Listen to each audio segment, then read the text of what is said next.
اهلا بيكم، ازيكم؟ عاملين ايه؟ يا رب تكونوا بخير. جايلكم فيديو جديد ووصفه جديده وهنعمل مع بعض النهارده حاجه يعني مش كتير بيقولها او بينزلها، فانا قلت اعملها للمبتدئين.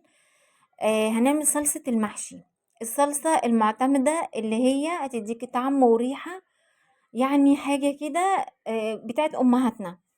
هنجيب حله ونقطع فيها بصل على ايدينا، مش هنقطعه في الكبه لان البصل اللي في الكبه بيبقى رفيع قوي، فهتحطيه في الحلة. مهما هتحطي فيه زيت، الزيت بيشرب الزيت فما بيبانش فيه، فالافضل ان انتي تقطعي البصل على ايديكي.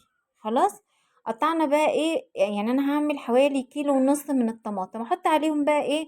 بصل كتير، يعني اهم حاجة كتري بصل في صلصة المحشي. خلاص، احمر بقى البصل كده، واول ما يبدأ يخش على السوا احط عليه معلقة توم كبيرة. خلاص، بصوا بدأ ياخد لون، انا عايزاه يعني ايه؟ يكون مستوي قوي، يعني محمر كده. واول ما اشم بقى ريحة التوم هنزل بقرن فلفل اخضر او فلفل احمر اللي موجود عندك حطيه، وهقلب بقى ايه؟ البصل والثوم والفلفل مع بعض في الزيت. طبعا هنحط كمية زيت مش قليلة ومش كتيرة.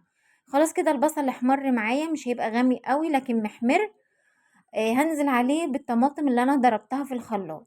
لو انت هتعملي كيلو من الرز هتعملي كيلو من الطماطم.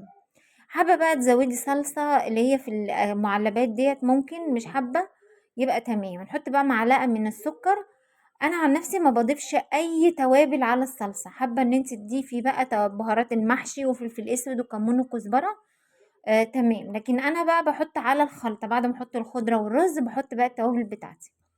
سبت بقى صلصة لحد ما نشفت خالص، نشفت خالص من كل المية، يعني نطرت الزيت على الوش. كده انا الصلصة بتاعتي جاهزة تمام، جربوها يا رب تعجبكم.